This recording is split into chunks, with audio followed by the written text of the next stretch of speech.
कहता हूं सच कि झूठ की आदत नहीं मुझे।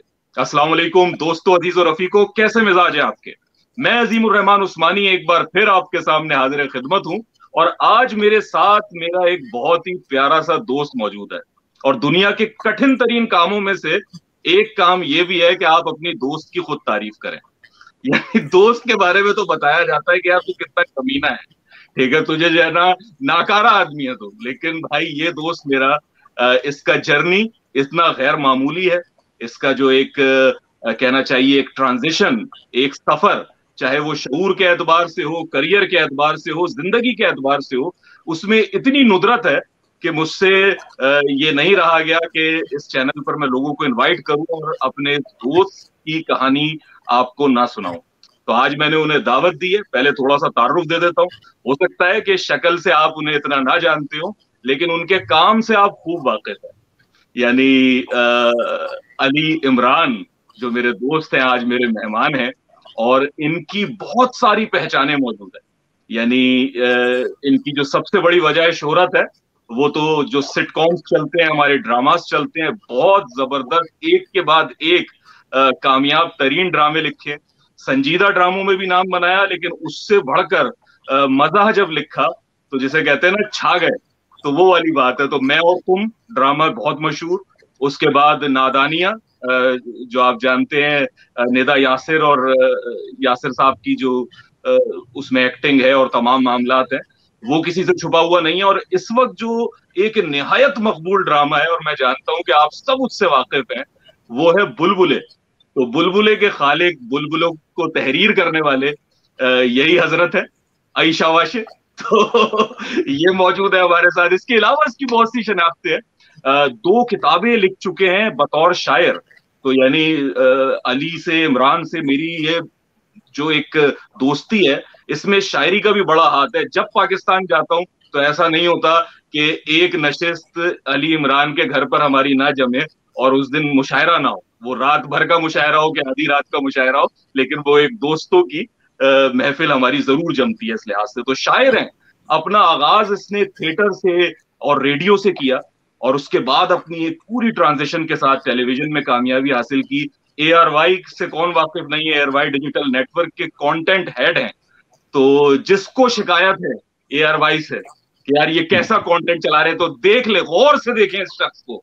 ये है वो आदमी, ठीक है, जो सारा कंटेंट चलवाने का जिम्मेदार है। तो कंटेंट हेड ARY के हमारे साथ मौजूद है मेरा बहुत प्यारा दोस्त है अली इमरान। अस्सलाम वालेकुम अली इमरान। वालेकुम अस्सलाम अजीम, बहुत बहुत शुक्रिया, बहुत बहुत मेहरबानी। आपने खासा लंबा इंट्रोडक्शन दे दिया। मेरा मेरा तारुफ ये काफी था कि मैं आपका दोस्त हूँ।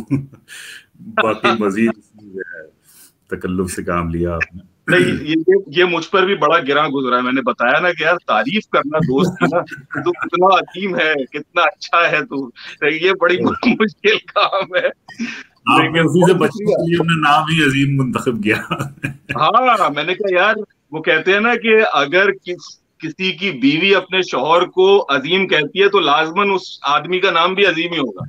तो मैंने नाम ही अजीम रख लिया कि बेगम भी अजीम कहने पर मजबूर हुआ मैं। लेकिन मुझसे बाजी लेकर गए सरताज अजीज अजीज साहब, जो साबका वजीर खजाना थे। मैं सोचता हूँ यार उन्हें कहती होंगी सरताज। और अजीम यहाँ ये सरताज। तो बहरहाल आगाज करते हैं अली इमरान। बहुत शुक्रिया भाई हमें ज्वाइन करने के लिए। अली इमरान को इनवाइट करने का जो असल मकसद है, वो दरअसल नाजरीन उनका शऊरी सफर है, जिससे मैं आपको इंशाल्लाह रोशनास करवाना चाहूंगा। मैं चाहूंगा कि अली इमरान आपको बताए खुद, क्योंकि निजी ने महफिलों में तो हमने उसके ऊपर कई बार बात की है, लेकिन ये एक शऊरी सफर से दीन की जानिब वापस आया है। यानी हम इसको जानते थे कि ये एक बड़ा कट्टर किस्म का मुल्हिद रहा है एक जमाने में, और शदीद जो है इससे एक चिड़ भी हुआ करती थी कि यार कैसा आदमी है। यानी उस जमाने में तो इलाज फैशन में भी नहीं था जब ये शख्स मुल्हिद हुआ था। तो लेकिन उसके बाद ये वापस इस्लाम में आया, तो उसके उस शऊरी सफर पे बात करेंगे। मगर अली, इससे पहले कि हम आगे बढ़े, ठीक है, और तुम्हारे उस शऊरी सफर की बात करें, एक चीज मुझे हमेशा खुशी में भी लेकर आती है और हैरान भी करती है, और वो तुम्हारी माशाल्लाह एक बेमिसाल कामयाबी है करियर के हवाले से। यानी मुझे याद है अली इमरान की वो फ्लैट, वो टूटी चप्पल, वो बढ़ा हुआ शेर, एक बल्कि बढ़ा हुआ वजन। अभी भी बढ़ा हुआ है, बस चप्पल थोड़ी बेहतर है, हो गई है। हाँ, यानी वो एक ऐसा आदमी जिसे जिंदगी से शिकायत है, जिसे हर किसी से शिकायत है, जो खफा है, जो गुस्सा है, और जो शख्स जो है वो कामयाब नहीं हो पा रहा किसी भी सूरत, लेकिन सिर्फ चंद गिनती के दोस्त हैं जिनमें से शायद एक हम भी कहीं खड़े हैं, और वो अली इमरान के पास आते हैं कि यार तू अपना कोई अफसाना सुना। और वो मेरा पसंदीदा अफसाना जो मैं बार बार तुमसे सुनता भी हूँ कि चाय की प्याली पोशम पोश, जिसके अंदर तुमने वो पूरा बयान किया था, वो सुनने हम जाया करते थे। लेकिन यही सोचते थे कि यार ये भी बंदा इसी तरीके से एक गुमनामी की मौत शायद मर जाएगा, लेकिन ऐसा नहीं हुआ। तुमने बेमिसाल कामयाबियां हासिल की, तुमने ड्रामों में कामयाबियां हासिल की, तुमने रेडियो पर, तुमने थिएटर में, तुमने किताबें लिखकर तुम आज इतने बड़े इदारे के इतनी सीनियर पोस्ट के ऊपर मौजूद हो। तो ये जादू कैसे हुआ? मैं ये जानना चाहता हूं कि तुम उस सफर के बारे में सबसे पहले नाजरीन को कुछ बताओ। यार जादू तो नहीं कह सकते, बड़े मंत्र पढ़ने पड़े इसके लिए, बड़ा कुछ सीखा, बड़े स्ट्रगल की।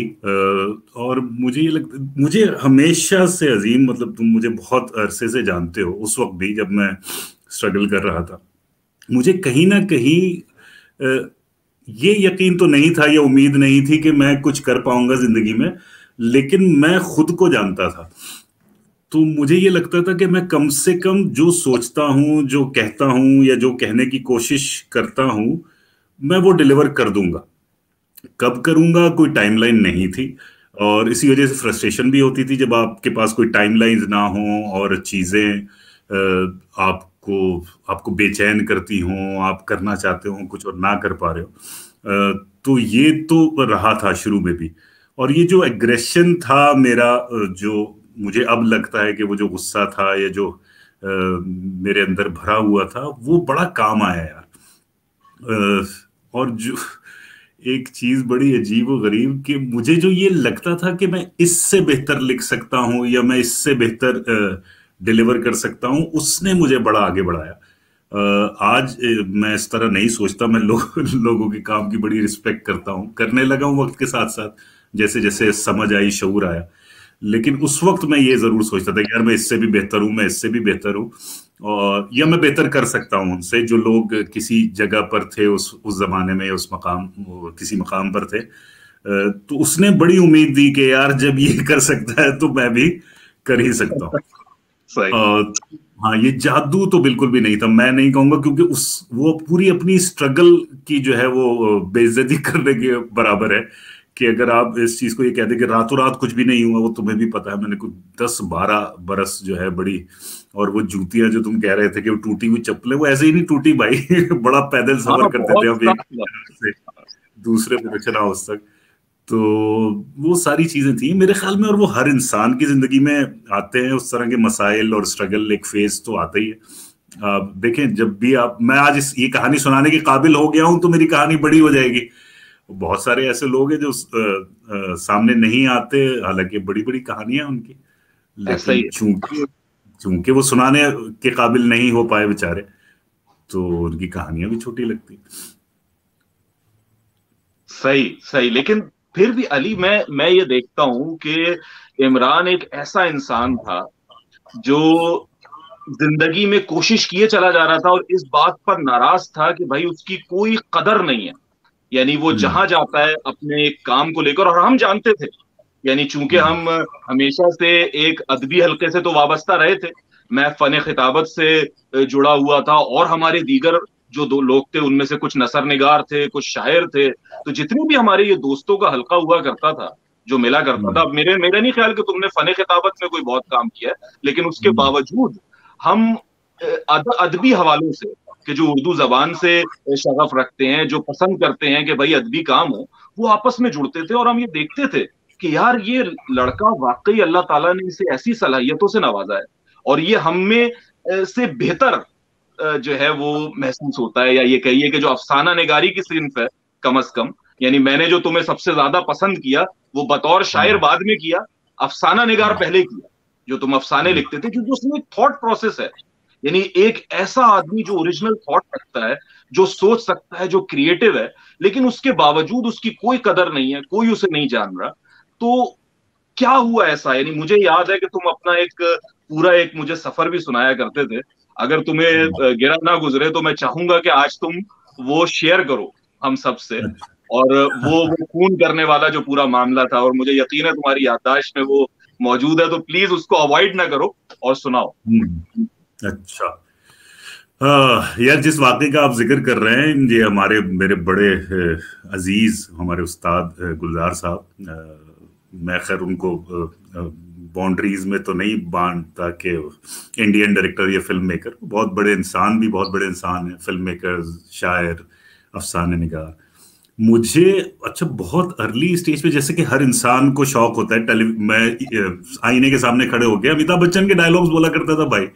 उस वक्त कहाँ सोचा शायरी करनी है और ये सारी चीजें करनी है। मुझे गुलजार साहब का एक गाना मैंने सुना था उस जमाने में, नया नया जी टीवी जो है वो शुरू हुआ था, केबल नेटवर्क।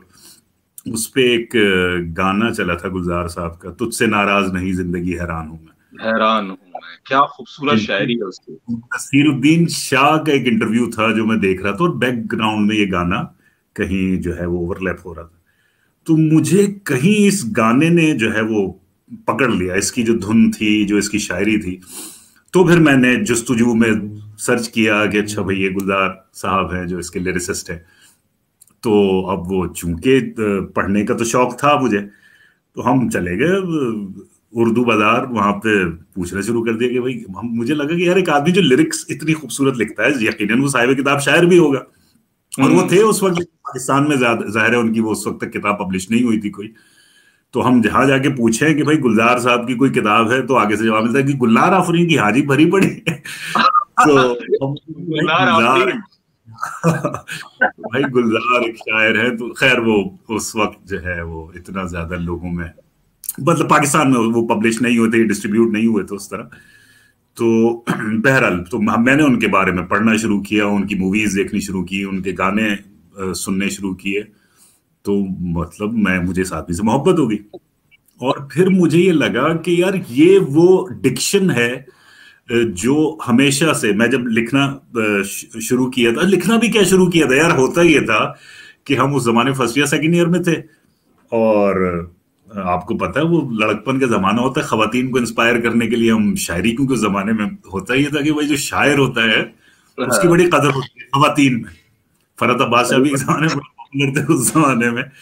तो हमें तीन काम करने होते हैं, या तो गिटार सीख लो, या हाथ देखना सीख लो, या शायरी। अच्छा, मैंने ये शुरुआत शायरी से पहले हाथ देखने से ही की थी। और खवातीन पुराना आप किसी भी लड़की का हाथ देखे और बोले कि ये दिखाना 1 मिनट, और वो बोले कि क्या हो गया, तो बोले आप फिर इग्नोर कर देंगे, नहीं नहीं कुछ नहीं, वो बस मैं ऐसी, नहीं नहीं हाथ देखना आता है। तो फिर आप प्रोवोक करते थे कि भाई अच्छा, उसके बाद आप बोलते कि आपकी जिंदगी में बहुत परेशानियां हैं, तो जाहिर है जी होंगी उनकी जिंदगी में, और तुम जैसा चाहती हो तुम्हें वैसे लोग नहीं मिले, तो वो भी होना था जी। तो शुरू हुआ था। अच्छा, बहरहाल तो बात हो रही थी शायरी की। तो हम जो है दूसरों के नज़में जो है पढ़ के सुना दिया करते थे हल्के में अपने खवातीन के, और बड़ी दाद मिलती थी। तो उस जमाने में मैं कतील शिफाई का बड़ा मद्दा था, मैं कतील शिफाई की नज़में बहुत पढ़ता था, और बहुत अच्छे शायर, बड़े शायर थे। तो उनकी एक नज्म थी, ए गदागर मुझे ईमान की सौगात न दे, मुझको ईमान से अब कोई सरोकार नहीं। तो हमने वो पढ़ी नज्म जो है वो, और अपने नाम से पढ़ी, तो और बड़ी दाद वसूल की। अच्छा, हमें अंदाजा नहीं था कि हमारे हल्के में अब आपके तरह के कोई डिबेटर मौजूद थे, अली नकवी नाम था उनका, उनसे अभी बहुत अरसे बाद मेरी मुलाकात हुई थी। तो उन्होंने कहीं इस्लामाबाद या लाहौर किसी कंपटीशन में पढ़ दी वो नज्म, किसी ने पढ़ दी, और वो बैठे बैठे परेशान हो गए कि यार अली इतना पॉपुलर हो गया है कि उसकी नज्में जो है वो मुकर्रर जो है स्टेज पर पढ़ रहे हैं। तो वो खातून थी जिन्होंने वो तकरीर के दौरान वो नज्म पढ़ी थी, वो जब उतर के स्टेज से आई तो अली ने पूछा कि जी आपको कहाँ से मिली अली की नज्म? बोली तो कतील शिवाई की बड़ी मशहूर नज्म है। तो भैया बहुत ही बेइज्जती हुई हमारी उन सारी खवातीन के सामने। तो हमें लगा कि यार ये ठीक है, बहुत अच्छी नज्म है, लेकिन कोई इतनी भी मार्का तो ला रहा नहीं है, हम भी कुछ लिख सकते हैं इस तरह का। तो सच पूछो तो वहां से मैंने लिखना शुरू किया, और बहुत बुरे बुरे, जाहिर है आप सिर्फ घड़ा करते थे, अशार जो है वो किसी का मिसरा उठा के कोई दो लफ्ज जोड़ दिए और उसी जो है जमीन पे कुछ चीजें कह दी। हाँ, वजन में भी नहीं होती थी चीजें। तो ये एक सिलसिला चल रहा था, और फिर ये जो गुलजार, सॉरी मैंने वो पूरी कहानी को पीछे ले गया, तो यहां से फिर वो गुलजार साहब वाली सिलसिला शुरू हुआ। तो मुझे लगा कि यार मुझे जो है ये वो चीजें हैं जिनको मुझे हाईलाइट करना है, जो ये वो डिक्शन है जिसमें मैं कहना चाहता हूं लेकिन कह नहीं पा रहा। तो मैंने गुलजार साहब को पढ़ना शुरू किया, फिर उनकी चीजें, और उसके बाद मैंने फिर लिखना संजीदगी से शुरू किया। रेडियो हमारे मैं उस जमाने में एनईडी में जॉब किया करता था। मजबूरी थी, हालात कुछ ऐसे थे कि मुझे मुलाजमत करनी पड़ी तालीम छोड़कर। तो और मुझे याद है मेरे बैच के लड़के इंजीनियरिंग यूनिवर्सिटी में एनईडी में पढ़ रहे थे, और मैं उसी जो है उनका जो शटल था, पॉइंट था जिसको कहते हैं, तो उसमें मैं अपने मुलाजमत के लिए जाया करता था वहां। तो और मैंने कुछ इंजीनियरिंग की बुक्स भी रख ली थी अपने साथ, कि किसी को ये ना लगे कि यार मैं यहाँ अच्छा, यानी तो पढ़ता ही। सबको ये लगे कि पढ़ने आ रहा है लेकिन कर ये नौकरी रहा है छोटी सी। हाँ, तो मैं वहां जो है वो एक बड़ी छोटी सी मुलाजमत किया करता था। एक मेंटेनेंस डिपार्टमेंट था एनईडी यूनिवर्सिटी का, तो मैं वहां नौकरी करता था। लोअर डिविजनल क्लर्क की पोस्ट थी, जाहिर है उस जमाने में इंटरमीडिएट था मैं, तो ज्यादा कोई अपॉर्चुनिटी थी भी नहीं मेरे लिए। तो वो बस उस तरह का काम था। और मुझे लगता है कि वो दौर मेरी जिंदगी का सबसे तख्लीकी दौर था। मैंने अपनी पूरी पहली किताब उस एनईडी यूनिवर्सिटी के मेंटेनेंस डिपार्टमेंट के एक छोटे से केबिन में या कमरे में बैठ के लिखी। और क्योंकि वक्त बहुत, किताब खराशे की बात कर रहे हो? खराशे नहीं, खराशे तो दूसरी किताब थी, पहली ऊँगते चराग की बात। ऊँगते हाँ, चराग ऊँगते चराग की बात। और मेरी उम्र उस वक्त होगी जब मेरी पहली किताब पब्लिश हुआ, आई थिंक कोई 22-23 साल, 23 बरस 24 बरस का था मैं। तो वो किताब मैंने वहां लिखनी शुरू की, और मुझे बस ये था कि यार मैंने इस किताब का प्रीफेस जो है वो गुलजार साहब से लिखवाना, और लिख दे तो क्या ही बात हो जाएगी। तो उस दौरान खैर बहुत सारे लोग मिले, मोहसिन भोपाली साहब, अल्लाह उन्हें गरीक रहमत करे, उनके पास भी मैं ले जाता रहा नज़में। उन्होंने बहुत हौसला दिया मुझे अजीम। उन्होंने मेरी नज़मों के बारे में कहा कि एक एक नज़्म तुम्हारी मार्कतुल आ रहा है, गज़लों में थोड़ा सा तुम कमजोर हो। जाहिर है वजन उरूज का नई इल्म था उस वक्त, छोटे भी थे, और बस ये होता था कि यार बस जल्दी हो जाए, जो भी है ना, किताब बस किसी तरह पब्लिश हो जाए। तो एनईडी के बराबर कराची यूनिवर्सिटी, आपको पता है, तो हम जो है कराची यूनिवर्सिटी जा नहीं सकते थे। पीरजादा कासिम साहब उस जमाने में डीन थे कराची यूनिवर्सिटी में, आई थिंक। अच्छा। तो हम जो है ये वाइस चांसलर थे, हाँ, पीरजादा कासिम साहब। तो हमने नाम तो ज़ाहिर उनका सुना हुआ था, पढ़ा हुआ भी था उनको। हमें लगा कि मुसव्वदा अपना पहले पीरजादा कासिम साहब को दिखा दे। तो हम दीवारें लांग कर बकायदा पीरजादा कासिम साहब के पास पहुंचे। बड़ा बुरा हुलिया था हमारा। तो उन्होंने देखा और उन्होंने कहा नाम क्या रखा है आपने किताब का? मैंने कहा जी ऊँगते चराग। तो बोल रहे ये ऊँगते का लफ्ज चराग के साथ मुस्तमिल नहीं है हमारे यहाँ। तो बहरहाल मैं देख लेता हूँ इसको। तो उन्होंने कुछ लिखा भी था उस किताब के बारे में, कमेंट्स जो मेरी पहली किताब में शामिल भी हैं। उन्होंने जरा काफी तनकीद कर दी थी जो मुझे पसंद नहीं आई। बिल्कुल मैं इसका एतराफ। यार मैं सच बताऊं अजीम, जैसे तुमने जिक्र किया ना, उस जमाने में मुझे बस ये लगता था कि नहीं यार, मैंने जो लिख दिया बस वो लिख दिया ना। खैर अच्छा, समझता मैं अली इमरान, ये ऐसा महसूस होता है, बाज लोग जब ये बात सुनते हैं ना, कहते हैं यार ये बंदा मगरूर है, मुतकब्बिर है, ठीक है जो कह रहा है। लेकिन मैंने ये देखा है कि जितने भी लोग कामयाब हुए, जिन्होंने बड़ा नाम कमाया, यानी एक्स्ट्रा ऑर्डिनरी निकले, वो एक वक्त में अपने आप को पहचानते हैं। वो यानी भले गालिब हो, भले माइक टाइसन हो बॉक्सिंग के अंदर, भले कोई भी फन हो, स्पोर्ट्स हो कि लिखना हो कि कुछ भी, उसमें एक मौका आता है, एक अदाकार हो, ठीक है नहीं, अगर आप मिसाल के तौर पे शाहरुख खान को सुन ले या किसी और को सुन ले, वो अपने आप में जो है ना वो एक चैंपियन बना होता है कि मुझे आता है, मुझे मालूम है। मेरे ख्याल से एक उम्र का फेज ऐसा आता है जिसमें ये जज्बातियत, लेकिन जज्बातियत के साथ ये यकीन जरूरी होता है। और अजीम मुझे लगता है कि ये शायद हमें बहुत बाद में जाके एहसास होता है, ये रियलाइजेशन होती है कि ये जो आपकी अपनी शख्सियत या सलाहियत का इदराक है ना, ये बहुत मैटर करता है। और इसको मुझे नहीं लगता कि आप तकब्बुर कहना चाहिए इसको, तकब्बुर बड़ी गलत हमारे यहाँ वो इस्तेलाह इस्तेमाल हो जाती है इस तरह की चीजों में। मुझे लगता है ये अपने ऊपर कॉन्फिडेंस होता है, अपनी सलाहियत के ऊपर आपका कॉन्फिडेंस होता है। और बड़ी बारीक लाइन है, जाहिर है तकब्बुर, हम तकब्बुर किस बात का करेंगे भैया, हमारे पास था ही कुछ नहीं, हमारे पल्ले सिवाय शायरी के कुछ था ही नहीं उस वक्त। हाँ। तो बहरहाल अच्छा, तो उसके बाद हमें लगा कि यार असल तो हमारा काम, हमें किसी तरह गुलजार साहब तक पहुंचना है। तो उस दौरान हमें पता चलता रहता मुख्तलिफ जगहों से कि जी अच्छा जी, पाकिस्तान में गुलजार साहब के बॉस अहमद अदीब कासमी साहब बड़े कमाल शायर, बड़े अच्छे इंसान, गुलजार साहब उनकी बड़ी इज्जत, जिस तरह मैं गुलजार साहब को अपना उस्ताद मानता हूँ रूहानी तौर पर, उसी तरह अहमद अदीब कासमी साहब को गुलजार साहब बड़ा मान देते थे।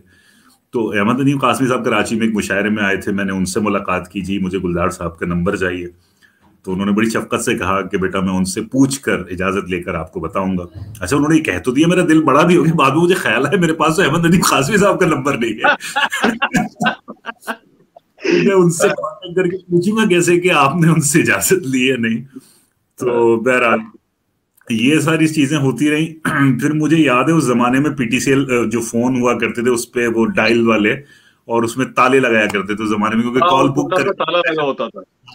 अच्छा, हमने उसमें भी बड़ी जुगाड़ें ढूंढी थी कि जो बावर्ची खाने में जो छुरी होती थी एक बड़ी शार्प किस्म की, उससे वो लॉक खुल जाया करते थे। मेरी सही। वालदा को आज नहीं पता कि हम ये करते थे उस वक्त।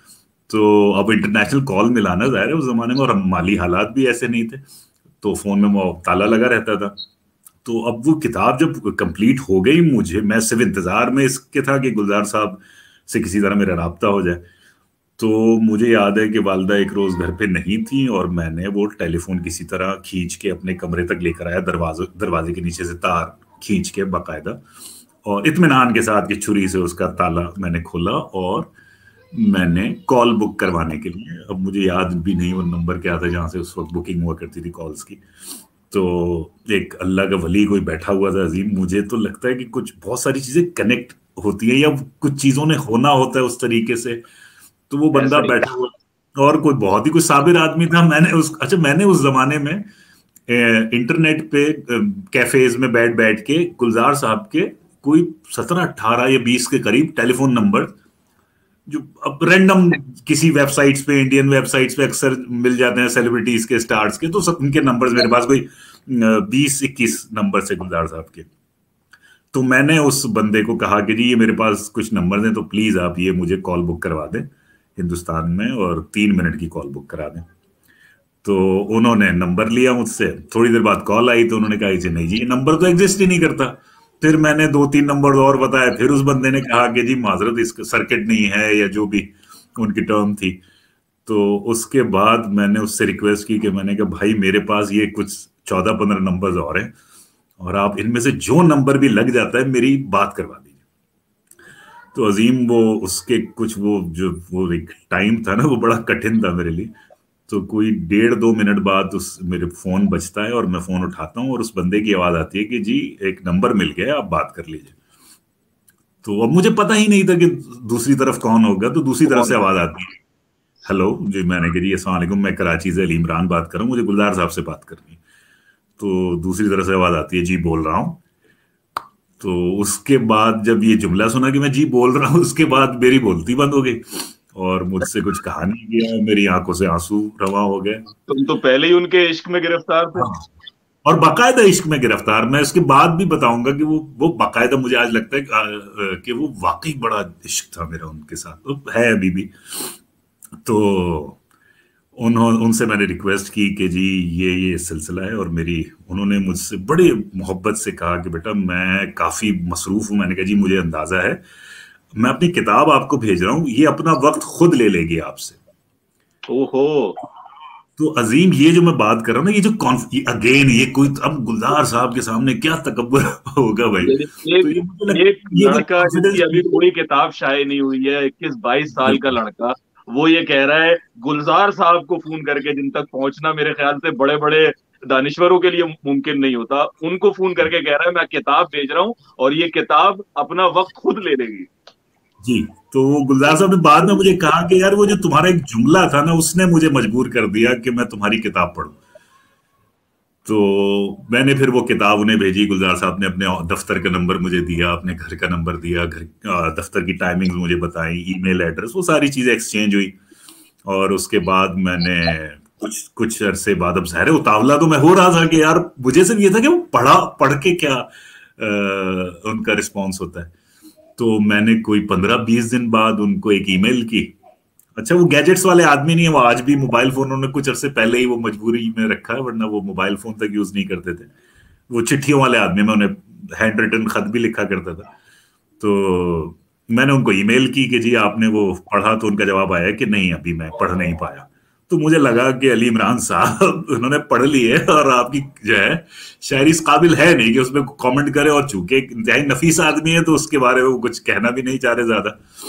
बहरा तो फिर मुझे लगा मैं थोड़ा ज्यादा वक्त दे दूं, इंतजार करूं।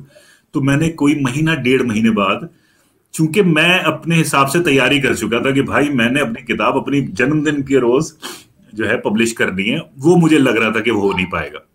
और गुलजार साहब ने भी मुझसे कहा था कि अगर तुम्हें थोड़ा जल्दी है तो मुझे वक्त लग जाएगा। तो मैंने वो आगे डिले कर दिया उसको। तो फिर एक रोज मुझे याद है कि मैं उस वक्त पब्लिक कॉल ऑफिस पे पहुंच के एक दिन फोन किया मैंने। एक परचून टाइप की दुकान थी और उस बंदे ने अपने फोन रखा हुआ था। तो ये अब लोगों को ये लग रहा होगा ये पता नहीं कोई 1,500 साल पुरानी दास्तान है, लेकिन यार हम यहाँ तो 20-25 साल पहले इसी तरह होता था। तो हमने वहां से मैंने कॉल बुक करवाई, गुलजार साहब को फोन किया। अजीम यकीन करो मैं वो लम्हा नहीं भूलता। मैंने गुलजार साहब को फोन करके कहा कि बाबू, मैं उन्हें बाबूजी कहा करता हूँ, तो मैंने उनसे पूछा बाबूजी कैसे हैं आप। तो मैंने उस गुफ्तगू में जितने उनसे सवालात किए अजीम, उन्होंने हर सवाल के जवाब में मेरी नज्म का कोई हिस्सा मुझे पढ़ के सुनाया, जवाब दिया, या किसी वाह शेर में। अब वाह। आप ये सोचें कि ये कोई कितनी बड़ी हौसला इनकरेजमेंट थी अफजाई। मेरे लिए, कितना बड़ा। हम्म। तो जैसे मैंने उनसे पूछा बाबूजी आप कैसे हैं, तो बोले जरा कहिए कि हाल कैसा है, हर लम्हा माहो साल कैसा है, मुझको महफिल से दर बदर करके महफिलों को जवाल कैसा है, कहिए वाह। मेरा कब। अब और ये अपनी तुम्हारी नज़में, शायरी है जो वो पढ़ रहे हैं। जी जी, अब क्या मैं बात। अपनी नज़में गुलजार साहब की जबान से सुनना और इस तरह के मौके पर सुनना, तो वो तो मुझे लगता है once in a lifetime experience था। No doubt. तो तो जब वो उन्होंने तो बाकायदा मैंने आंसुओं के साथ रो रहा हूँ और वो बेचारा पब्लिक कॉल ऑफिस वाला मुझे यूं देख रहा है कि भाई क्या हो गया इस आदमी को। तो ये हुआ। तो उसके बाद मुझे बड़ा हौसला मिला, मुझे बहुत, मेरी जिंदगी का बहुत बड़ा दिन था वो। उसके बाद अजीम मुझे लगा, हालांकि बुनियाद मैं तुम्हें सीरियसली बताऊं अजीम, मुझे नहीं लगता था कि मैं जिंदगी में कभी इस जो भी सलाहियत है मेरी, या सॉरी यार, मुझे जिंदगी में कभी भी नहीं लगा कि मैं इस काम से कोई पैसे बना सकूंगा या अर्न कर सकूंगा या प्रोफेशनली कहीं पहुंच सकूंगा। उस वक्त कुछ सोचा ही नहीं था। उस वक्त आपके लिए यही बड़ी बात थी कि यार मैं जिस आदमी को देख देख कर लिखना शुरू किया, उस आदमी ने मुझे इतनी मेरी हौसला अफजाई की। ये बिल्कुल ऐसे ही है कि आप अपने बाप की जो है उंगली पकड़ कर चलते हैं और उसके बाद आपका बाप एक वक्त में आके आपको थपकी देता है। तो मेरे लिए तो बिल्कुल ऐसे ही था। तो उसके बाद गुलजार साहब ने मजमून लिखा मेरी किताब के लिए। तो अगेन उन्होंने कहा बेटा मैं तुम्हें फैक्स कर देता हूँ, कोई फैक्स नंबर है। अच्छा, हमने जिंदगी में हम अक्सर उस जमाने में विजिटिंग कार्ड देते थे लोगों को, आप जरूर तो देते कि यार ये फोन नंबर लिखा हुआ है, ये ऑफिस का नंबर लिखा हुआ है, अच्छा जी एक्सटेंशन है, भाई ये साला अंग्रेजी में फैक्स हमने क्या होता फॉक्स पढ़ा है, फैक्स हमें नहीं पता। है, फैक्स फैक्स क्या क्या होता है भाई, फैक्स का भी कोई नंबर होता है। बहरहाल तो वो वक्त था भाई, जाहिलियत दौर, जमाना जाहिलियत था हमारा। तो फिर मुझे याद है कि एक जगह पर अगेन हमें एक फैक्स वो मिल गया, एक ऑफिस, पब्लिक ऑफिस था, वहां पे फैक्स मशीन लगी हुई थी। और वो पे फैक्स मशीन लगी हुई थी, तो मैंने गुलजार पहले वहां गए, मुझे याद है सैफ हमारा मुश्तरका दोस्त हमारे साथ था। तो उसके साथ मैं गया वहां पे, उसी ने बेचारे ने ढूंढ के निकाली दी, यार ये जगह यहाँ पर हो जाएगी। तो वो उनका नंबर लिया मैंने, वो गुलजार साहब को भेजा, गुलजार साहब ने फिर वो अच्छा ये प्रिंट हमारा भेजा। सैफ है, सैफुल इस्लाम सैफ हाँ की हाँ, बात कर। सैफ इस्लाम अच्छा सैफ, हाँ। अच्छा। सही। तो अब मुझे याद यार अगेन वो भी एक मोमेंट था बड़ा फैसिनेटिंग, कि वो एक फैक्स मशीन रखी हुई है सामने, और मेरे हाँ। सामने से वो पेपर जो है उसमें से निकल रहा है प्रिंट होके, और उसमें गुलजार साहब की लिखाई। वाह। और तो जब वो निकल के मेरे सामने आए तो पहली लाइन जो है वो पढ़ने में नहीं आ रही थी, वो मिटी हुई थी थोड़ी, प्रिंट का इशू था उसका कुछ। तो मैंने गुलजार साहब को वहीं से फोन किया। तो मैंने कहा बाबूजी मुझे ये पहली लाइन समझ में नहीं आ रही, अगर आप ये पढ़ देंगे तो मैं इसको लिख लूंगा। तो अजीम वो पहली लाइन इतनी कमाल थी कि मुझे लगा कि यार बस ये पहली लाइन भी मैं किताब में रख दूं तो जरूरत ही नहीं अभी किसी और चीज की। वो पहली लाइन उन्होंने लिखी थी कि खरीद के वक्त जैसे दुकानदार कभी कभी कोई एक सिक्का ज्यादा वापस कर देता है, उसी तरह जिंदगी ने अली इमरान मेरी हथेली पे रख दिया। वाह वाह। तो ये थी वो लाइन जिसने मुझे वाकई खरीद लिया। तो यहां से वो एक सिलसिला उनके साथ शुरू हुआ, गुलजार साहब के साथ। तो मैं एक्सचेंज करता रहता था, अपनी अफसाने उन्हें भेजे। उसके बाद उसकी उनकी बड़ी हौसला अफजाई की गुलजार साहब ने। तो जब मुझे याद है पहला टेलीविजन ड्रामा मैंने लिखा अपना, वो मैं बड़ा मायूस हुआ क्योंकि जो मैंने लिखा था जिस तरह उस तरह वो एग्जीक्यूट नहीं हुआ। तो वो जुमला नहीं भूलता मुझे आज तक उनका, कि मैंने उनको फोन करके मैं बड़ा मायूस था, मैंने गुलजार साहब को बताया कि बाबूजी ये हो गया मेरे साथ तो हाथ हो गया। तो उन्होंने कहा बेटा ये बड़ा मुश्किल होता है कि अब देख बोल रहे हैं कि ऐसा हो नहीं सकता कि आप डायरेक्टर जो है राइटर को अपने ऊपर डाउनलोड कर दे या राइटर जो है डायरेक्टर को अपने ऊपर डाउनलोड कर ले। तो ये दोनों का अपना अपना पर्सपेक्टिव है। आप कुछ लिखेंगे, उसका नजरिया कुछ है, उसने किसी और तरीके से प्रेजेंट करना है। बेसिकली ये है मीडियम डायरेक्टर का ही। तो अगर लिखना है तो फिर कोशिश करो डायरेक्ट भी खुद ही करो। अच्छा अच्छा अच्छा। ये जो तुम बात कर रहे हो इमरान, वो उस संजीदा मौजूआत से मुताल्लिक है जो तुम लिखा करते थे, यानी जो बिल्कुल अफसाने लिखते बिल्कुल थे। ऐसा, यानी बिल्कुल आज ऐसा। तुम्हारी शिनाख्त जो है वो मजा निगार के तौर पे है। यानी लोग हाँ बिल्कुल। तुम्हें देखते हैं तो सोचते हैं भाई मोमो का किरदार जो है ना वो ये तख्लीक कर आप रहे ये हैं। सोचे कि मेरे मेरे साथ ये कितना बड़ा मजाक हुआ है।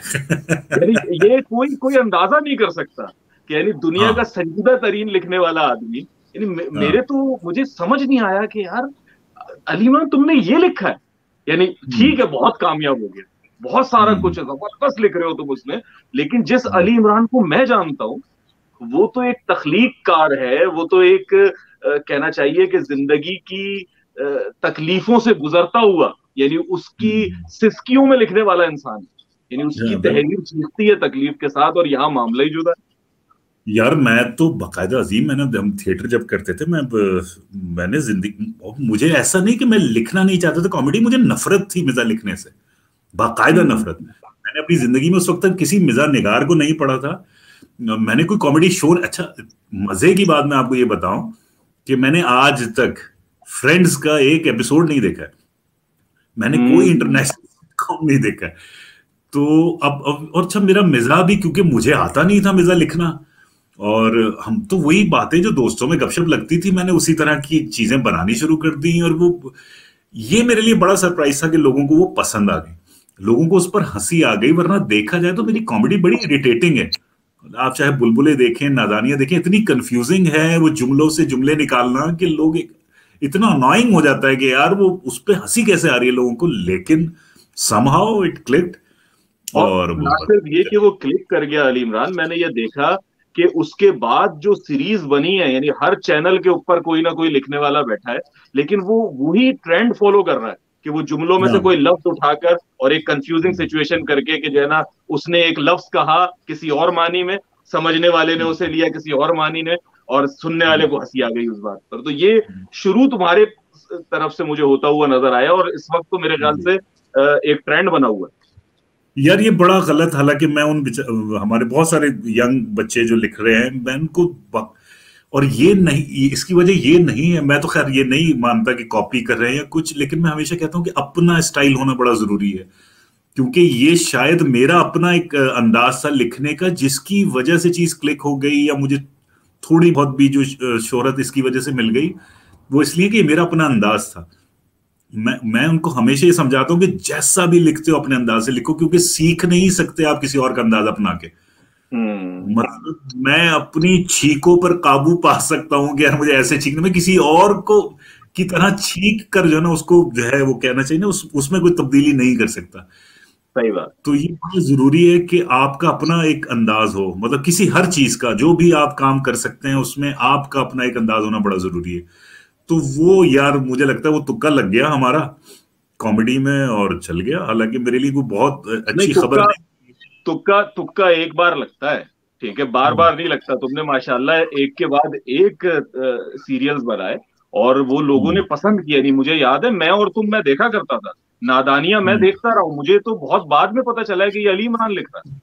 यानी जी। नादानियां मैंने पूरा देख डाला। अभी जब तुमसे बात हो रही थी पिछले दिनों, तो तुमने हम्म। बताया कि यार मैंने वो भी ड्रामे लिखे हैं ना, नादानियां, और मैं सोच रहा हूँ, मैंने कहा नादानियां इसने लिखा था। अब मैं इसे बताऊंगा तो नाराज होगा कि तूने दोस्त का पता ही नहीं किया कि ये उसने लिखा है, और देख यार भी डाला। यकीन करो, मुझे भी हैरत होती है कि यार ये चीजें मैंने लिखी थी। क्योंकि अजीम, बाखुदा मैं बड़ा लॉजिकल आदमी हूं, तुम्हें अंदाजा है कि मैं बहुत ज्यादा ये अजीब। इन सारी चीजों पर जो है वो टेलीपैथी और रूहानियत टाइप चीजों पे मैं जरा इज्तनाब भी करता हूँ। लेकिन समहाउ मुझे ये लग मैं आज भी ये देखता हूँ, मैं इवन जब लिखने बैठता था बुलबुले, मुझे मेरे दिमाग में कुछ नहीं होता था। और हम्म। शायद देखने वालों को भी लगता हो कि यार राइटर के दिमाग में कुछ भी नहीं था जो इसने लिखा है। लेकिन यकीनी तौर पर ये मैं कह सकता हूं कि मैं जब लिखता था तो उस वक्त वो लिखते लिखते लिखते चीजें हो जाती थी, या तो आपके दिमाग के किसी कोने में पड़ी होती हैं चीजें, या जब आप किसी चीज पर फोकस हो जाते हैं तो शायद चीजें बनती चली जाती हैं। ये एक प्रोसेस है यार, मुझे नहीं लगता कि इसमें कोई बहुत बड़ा कमाल है मेरा या किसी का भी। और एक टीम वर्क है।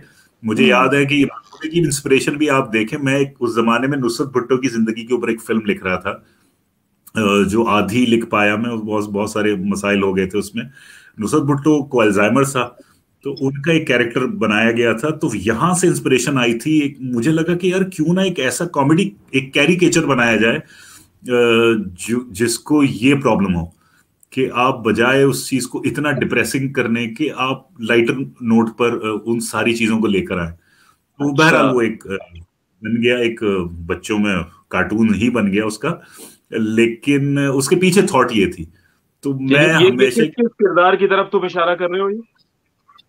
ये मोमो के कैरेक्टर के ऊपर। मोमो के कैरेक्टर के बारे में तुम कह रहे हो कि उनका जो कि वो भूल सिलसिला है, जाती है, हाँ, समझ वो छोटी सही, छोटी समझ चीजें बात करते करते भूल जाएगी, शौहर का नाम भूल जाती है। महमूद, महमूद साहब। बेसिकली, हाँ, मैं वो बेसिकली जब आप ये सोचें कि इतने शदीद मिजाज के पीछे भी एक इंस्पिरेशन एक बहुत ही डेडली सीरियस कैरेक्टर की डेडली थी। सीरियस। सही बात। दूसरी जानिब आते हैं यार, जो इसका असल पहलू है, यानी जो मैं चाहता हूं आवाम के सामने लेके आना, और वो ये है कि ये जो तुम्हारा दौर था जिस वक्त तुम माशी मुश्किलात का भी शिकार थे, अपने टैलेंट की नाकदरी से भी गुजर रहे थे, और हर तरह के मसाइल में घिरा हुआ इंसान था अली इमरान। जो मैंने इब्तिदा में भी कहा कि भाई टूटी चप्पल और बढ़े हुए शेव से हमें अली इमरान, बल्कि बढ़े हुए वजन से भी हमें अली इमरान याद आता है कि भाई वो एक आदमी था उसमें। लेकिन उस दौरान मुझे याद है कि ना सिर्फ ये कि तुम लोगों से खफा हुए या नाराज हुए, तुमने खुदा का भी इनकार कर दिया। यानी ये मेरे लिए शायद तुम मेरी जिंदगी के पहले मुल्हिद थे, या पहले मुल्हिदीन में से कोई एक थे जिसने ये कहा कि नहीं जी, खुदा का मामला नहीं है। और मुझे कुछ याद पड़ता है, तुमने कुछ ऐसी नज़में भी कही उस वक्त जो मुझे बड़ी नागवार गुजरती थी उस वक्त। और चूंकि हम भी नौजवान थे, मैं कहता था यार पता नहीं कौन सा बंदा जो है ना हमारी गैदरिंग में मौजूद है और ये सारी बातें कह रहा है इसमें। तो वो क्या फेस था, तुम मुल्हिद बने कैसे थे? यानी what actually makes you an atheist at that point? यार अजीम, मुझे ये लगता है कि अच्छा, मैं इसको ये तो नहीं कि बाकायदा मुल्हिद भी, यार सच्ची बात है कि मुझे लगता है हम मुल्हिद भी कच्चे पक्के ही थे। हम मुसलमान भी आज कच्चे पक्के ही हैं। क्योंकि बहुत ज्यादा तो मुल्हिदीन को पढ़ा भी नहीं था मैंने उस वक्त। और ऐसा है नहीं कि मैं डेलिबरेटली मुल्हिद हुआ था कि अच्छा जी ये एक कम्युनिटी है, या अब तो एक, मुझे तो ये लगता है कि अब ये अपने आप में एक रिलीजन बन चुका है। तो उस वक्त तो ऐसा कोई सिलसिला था भी नहीं। मुझे लगता है ये फेज शायद हम में से बहुत सारे लोगों के ऊपर आया है, जहां पर, और आज भी मुझे लगता है कि जो लोग दीन से मुतनफिर हो जाते हैं अजीम, उसमें मसला सिर्फ ये है कि जैसे मैं हमेशा ही मानता हूं कि मजहब से ज्यादा मुतासर करती है तहजीब। और हम जिस तहजीब का हिस्सा है ना, उसमें देखो कितने लोग हैं जो तहकीक करते हैं चीजों की, नहीं करते। इवन बड़े बड़े स्कॉलर्स हो गए या बड़े बड़े फिलोसफर्स हो गए, सही है। मुझे ये लगता है कि हमारा जो हम लोगों के बिहेवियर से चीजें अक्स करनी शुरू कर देते हैं, या अपने हालात से चीजें अक्स करनी शुरू कर देते हैं। हम में से कितने लोग हैं जो दीन की तरफ रुजू करते हैं या दीन की तहकीक करने के बाद ये सोचते हैं कि मुझे इसको एक्सेप्ट करना या नहीं करना। मेरे साथ भी ये मामला हुआ कि मुझे ये लगा कि यार मेरे साथ मामला ऐसे चल रहे हैं, फला आदमी उस जगह, वही जो अगेन कंप्लेन्स कंप्लेन्स कंप्लेन्स। और फिर दूसरे जो सवालात जो कि मुझे लगता है दुनिया के हर इंसान के जहन में उठते हैं, उनके जवाबात नहीं थे अजीब, क्योंकि मैं जवाबात मांग भी गलत जगह से रहा था। ये बहुत बाद में रियलाइजेशन हुई मुझे, क्योंकि हमारे यहाँ बदकिस्मती, और जो मैं हमेशा कहता हूं कि हमारे यहाँ आलिम दीन के ऊपर या जो दीन की जो इल्म रखते हैं उनके ऊपर बड़ी भारी जिम्मेदारी आयद होती है। उनकी ये बहुत बड़ी जिम्मेदारी है कि उन्होंने उन सवालों के जवाब देने जो मेरे दिमाग में उस जमाने में उठते थे या मेरी औलाद के दिमाग में अब उठते हैं जाके। और आज के सवाल तो बड़े खतरनाक है, उस वक्त शायद इतने खतरनाक सवालात नहीं था। आज उनके सामने दुनिया खुली हुई है, उनके सामने बड़ी बड़ी फिलॉसफीज मौजूद हैं, उनके सामने बहुत कुछ है। हमारे पास इस तरह की कोई चीज नहीं थी। हमें सिर्फ ये लगता था कि यार ये बेइंसाफी, जो कि जाहिर है हम अपनी जिंदगी के हालात देख के, दूसरों के हालात देख के लगता था कि यार ये बेइंसाफी है, मतलब ये क्या हो रहा है और वो क्या हो रहा है। अगेन वही ब्लेम गेम। जैसे आप, मुझे याद है जब तक मैं कतील शिफाई को पढ़ा था, गालिब को नहीं पढ़ा था, तो मुझे लगता था कतील शिफाई से बड़ा कोई शायर नहीं है। गालिब को पढ़ा तो मुझे लगा यार गालिब से बड़ा कोई शायर नहीं। मीर को पढ़ा तो लगा भाई गालिब कुछ नहीं, तो मीर बड़ा शायर है। तो अहमद फराज को पढ़ते थे तो पता नहीं था कि यार उससे बड़ा शायर फैज मौजूद है। फैज को पढ़ा तो पता चला भाई ये तो अहमद फराज से बड़े शायर है। फिर नून मीम राशिद को पढ़ा तो पता चला फैज से बड़ा शायर तो ये है। तो ये पूरा जो लर्निंग प्रोसेस है, जब तक मैं कुरान तक नहीं गया या मैंने कुरान नहीं पढ़ा, उससे पहले तक मुझे सारी बातें जो है उससे बड़ी लगती थी। और मुझे लगता है होता भी यही है कि जब तक आपकी असल जगह तो वो है जिसने आपको जवाब देना है। हम जिन जगहों पर जा रहे थे वहां पर जवाब नहीं थे जी। और ये सबसे, और हाँ सॉरी, तुम कह ये रहे हो कि तुम्हारे जहन में वो तमाम एग्जिस्टेंशियल क्वेश्चंस पैदा हुए, जो यानी बिल्कुल मिसाल के तौर पे अगर खुदा है तो ऐसी बेइंसाफी क्यों है, खुदा है तो ये क्यों नहीं होता, ठीक है, हाँ बिल्कुल। और और इनके मैं जवाब जब तुमने खोजने चाहे तो वो तुमने गलत जगहों से पूछे। यानी मिसाल के तौर पे मुझ जैसे किसी दोस्त से पूछ लिए जिसे खुद कुछ नहीं पता था, ठीक है, या किसी ऐसे साहब से पूछ लिया जिन्हें हो सकता है मजहबी तालीम तो बहुत ज्यादा पता हो लेकिन उन फलसफों के बारे में या उन सवालात के बारे में आशनाई ना हो, लेकिन तुमने पुराने हकीम से रुजू नहीं किया। और बिल्कुल ये नहीं वो किया, चीज बिल्कुल है जिसकी तरफ तुम कह रहे बिल्कुल हो। नहीं, बिल्कुल नहीं किया। जैसे आज भी मुझे ये लगता है कि जैसे देखो, मैं रसल पे बात उस वक्त करूंगा सर जब मैंने रसल को पढ़ा हुआ होगा, सही वरना बात। मेरा बनना नहीं है बात करना। तो मैं अपने जितने भी एथियस्ट, हमारे बहुत सारे दोस्त हैं जो वानाबी एथियस्ट है या एथियस्ट है, मैं हमेशा उन्हें कहता हूँ कि पढ़ो जरूर लो। हम्म। होता ये कि जो रसल ने कुरान कोट कर दिया आपने वो तो पढ़ लिया, कुरान को आपने अपने आप में पढ़ा नहीं। पढ़ने के बाद आप बात करें, मैं बिल्कुल सुनूंगा आपकी बात, मैं आपसे बात भी करूंगा। बगैर पढ़े मैं कैसे बात करूं ना, मतलब मैं गालिब को पढ़े बगैर गालिब पे कमेंट करने का सर कोई हक रखता ही नहीं। सही बात तो है। मेरा बिल्कुल उस दुरुस्त। यानी जमाने ये में उस जमाने में यही यही था। यही बात कह कह के हलक सूख गया है, इमरान। मेरा भी ना, मैं लोगों से कहता हूँ यार तुम तनकीद करो, तुम मुल्हिद बनना हम्म, चाहते हो मुल्हिद बनो। यानी तुम, मुझे हम्म, कोई मेडल नहीं मिलना कि तुमने जो है ना इल्हाद छोड़ दिया और मुस्लिम हो गए। नहीं ना, अल्लाह को इस बात की कोई वो हाजत है कि तुम लाजमी मुसलमान हो। जो अल्लाह ने तुम्हें दिया है इजाजत कि तुम चाहो तो हम्म, ईमान का रास्ता अपनाओ, चाहो तो ईमान को रद्द कर दो, ये तुम्हारा इख्तियार है। लेकिन जो डिसीजंस बना रहे हो, इतनी जिंदगी का सबसे बड़ा डिसीजन, यहाँ जब हम गैर मुस्लिमों को दावत दे रहे होते हैं इमरान, और वो उनसे पूछो कि भाई तुम क्या खुदा पे यकीन रखते हो, तो बाज औकात वो कहते हैं यार पता नहीं, हो सकता है कि हो सकता नहीं, नहीं उनके लिए कंसर्निंग नहीं होती बात। तो मैं उन्हें बिल्कुल। एक जुमला जरूर कहता हूँ, मैंने कहा देखो, if there is no life after death then hmm, it's all okay, it's all fine. Life is a big party, कोई मसला ही कोई नहीं। अगर मौत बिल्कुल के है। बाद कोई जिंदगी नहीं है तब तो कोई मसला नहीं है यार, तुम भी अपनी जिंदगी जियो, मैं भी जिंदगी जियो। लेकिन अगर मौत के बाद कोई जिंदगी है, या ये कह लो कि तो उसका बस कोई मैं, एक इम्कान है, कोई एक इम्कान भी है जिसके बारे में एक दुनिया बात कर रही है, तो then it becomes the most serious question of my life, more बिल्कुल है, serious than choosing my life partner. बिल्कुल ऐसे ही, तो बिल्कुल ऐसे। लेकिन लोग इसको नहीं देखते। अच्छा, और एक और मैं तुम्हें बड़ी मजे की बात बताऊं, इसके अंदर एक झांसा जो लोगों को दिया जा रहा है, और मैं कहता हूं उसे झांसे का ही नाम देता हूं मैं, वो एथियस्ट की जानिब से या वोनाबी एथियस्ट की जानिब से, कि भाई कुरान पढ़ो, कुरान मुल्हिद बनाता है। कुरान पढ़ो और मुलिद बनो। इस पे आदमी जो कुरान मजीद का तालिब इल्म है ना, यानी जिसने कुरान मजीद को पढ़ा है, तुमने पढ़ा है या मैंने पढ़ा है, वो बस अपना सर ही पकड़ सकता है कि यार ये कितनी अहमकाना पोल्स अपार्ट वाली बात है उसमें। बिल्कुल है। तो बहरहाल तुम कंटिन्यू करो, मैं थोड़ा सा बीच में याद इंटरप्ट। नहीं, नहीं बिल्कुल, ये तो आप ज़ाहिर गुफ्तगू ही है और खास कोई ऐसा इंटरव्यू तो है नहीं। मुझे याद है मैंने एक गजल उस जमाने में लिखी थी कि, और वो मैंने वो बस एक, कहते हैं ना, बस फ्लो में लिख दी। उसके बाद मैंने रियलाइज किया कि यार अगर ये हो गया तो क्या होगा। तो मुझे वो याद है, मतलब उसका था कि नजर में जो नहीं अभी, नजर में जो नहीं अभी मगर हुआ तो होगा क्या। वाह। नजर में जो नहीं अभी मगर हुआ तो होगा क्या, खुदा को मानता नहीं अगर हुआ तो। अल्लाह।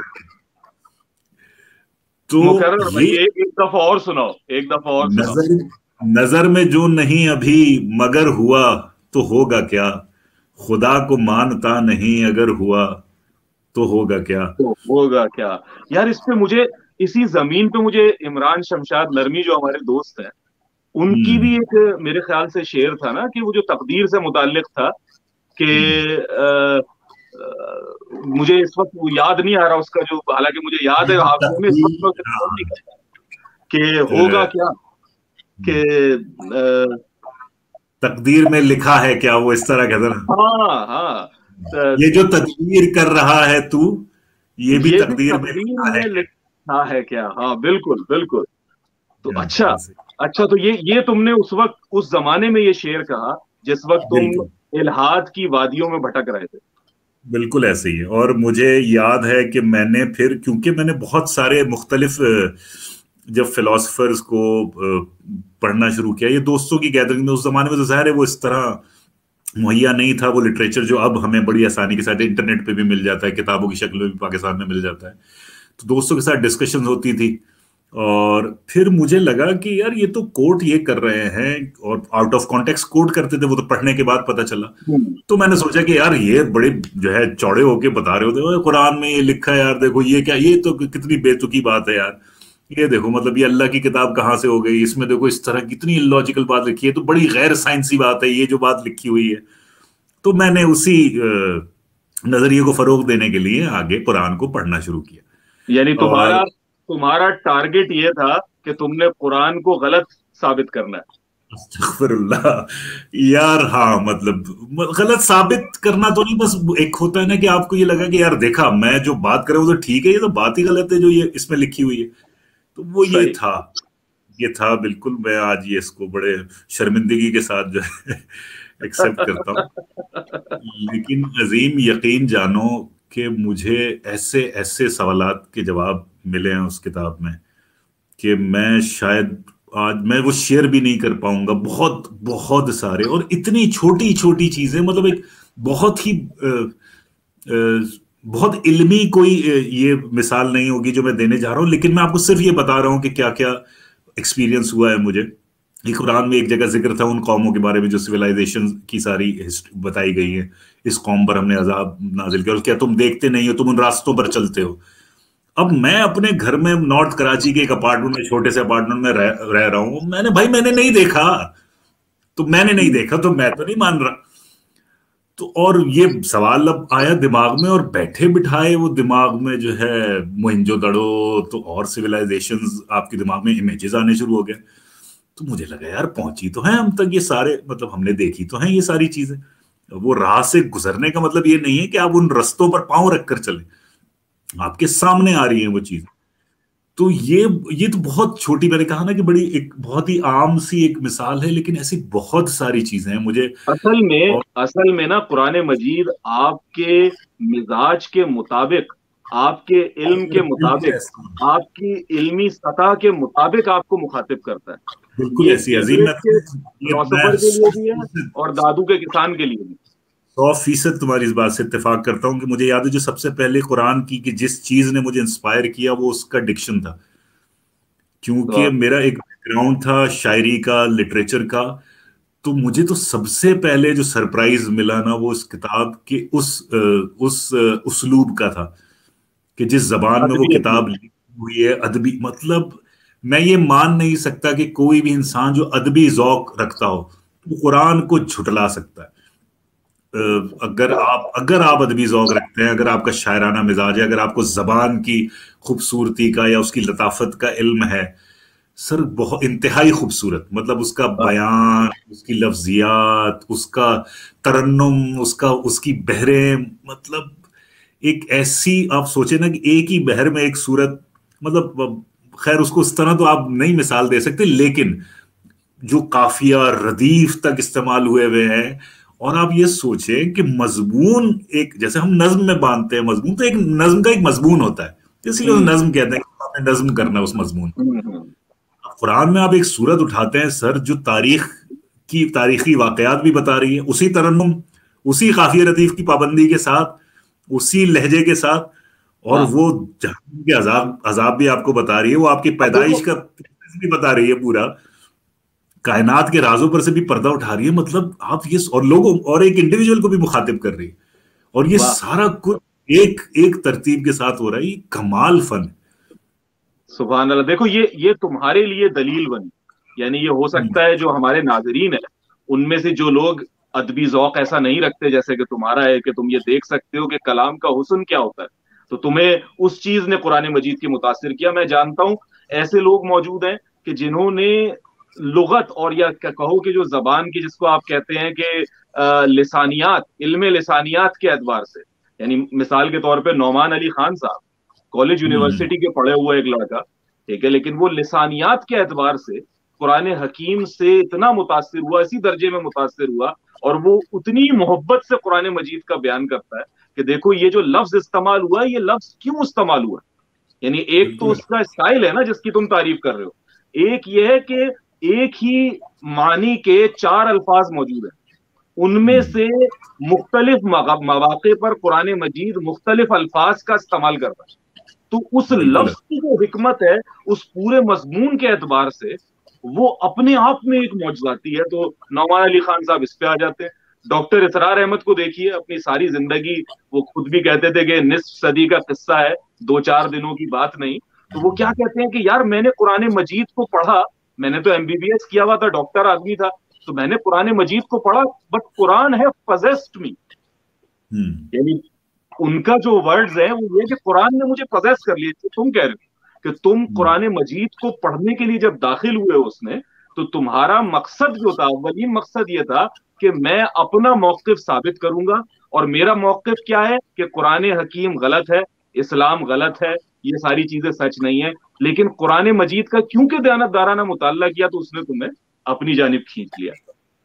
बिल्कुल ऐसी। एक कमाल तो यार, सबसे कमाल। सबसे सबसे अहम बात अजीम, किसी भी चीज, जैसे जब हम किसी, मतलब अगर मैं गालिब को खोलकर पढ़ता हूं तो मैं गालिब को तासुब मुतासिब होकर जो है गालिब को नहीं पढ़ सकता, कि मैं गालिब हम्म को सोचूंगे गालिब बकवास लिखी है इसने, यार देखता हूँ क्या लिखा है इसने। जब तक मुझे लगता है कि बहुत जरूर तरीकेकार किसी भी किताब को पढ़ने के लिए बड़ा जरूरी है कि आप पूरी दयानतदारी के साथ ये जानने के लिए कि वो कह क्या रही है किताब, वो कोई भी किताब, चाहे वो शायरी की किताब हो, चाहे अफसाने की किताब हो, तारीख की कोई किताब हो, आपको हम्म ये देखना जरूरी है कि वो कह क्या रही है। उसके बाद हम्म आपका जो काउंटर आर्ग्यूमेंट है वो हो, भले, उससे कोई एतराज नहीं, आप कम हम्म। से कम वो बात तो सुने। अगर आपने ये सोच के ये बैठे हैं कि यार मैंने सुनना नहीं है, पढ़ के देखो यार ऐसी की तैसी, फिर सर कुछ दुनिया में फिर कोई कोई काम फायदा नहीं, नहीं, वो तो फिर आप ग्रो नहीं कर सकते, आप लर्निंग, ये जो प्रोसेस है ये कहीं ना कहीं आप रोक देंगे इसको। ये वो मैं ऐसे ना होता है मानू की पॉलिसी है ना, कि हाँ कोई भी बात कह दो मैं ना मानू, तो बस फिर मैं ना मानू, तो आप कुछ भी हाँ, कहते हैं तो कोई उसका कुछ फायदा नहीं नहीं। अच्छा, होगा। मुझे मुझे इमरान की शायरी याद आ गई, इमरान शमशाद नरमी जो हमारे मुश्तरका दोस्त है, अभी मेरे हाँ जहन में वो कहीं ना कहीं चल रहा होगा, तो मैं अटक गई वही बात। अब जब तक वो कुछ यूं थी कि तुमने ये माजरा सुना है क्या, जो हम्म, होना है हो चुका है क्या, हो चुका है क्या, क्या ये जो बात। तदबीर कर रहा हूं मैं, ये ये भी भी तकदीर में तकदीर में लिखा लिखा है है। क्या।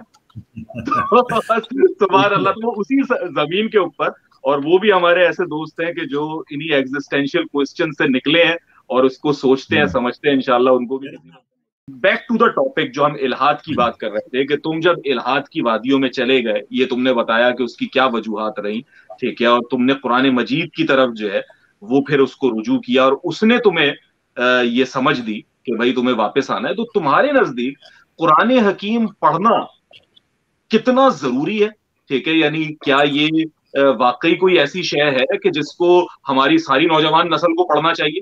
और फिर मुझे साथ में ये भी बताओ कि तुम चूंकि एक ऐसे सर्कल में उठते बैठते हो जो मीडिया के हवाले से, शोबिज के हवाले से है, यानी सारे बड़े टॉप शोबिज के लोग तुम्हारे अराउंड होते हैं, और इसके अलावा तुम एक एलीट क्लास में भी उठते बैठते हो, जिन्हें तुम ये कह सकते हो कि अदबी लिहाज से या अकली मंतकी लिहाज से जो है वो सोसाइटी का क्रस्ट समझे जाते हैं।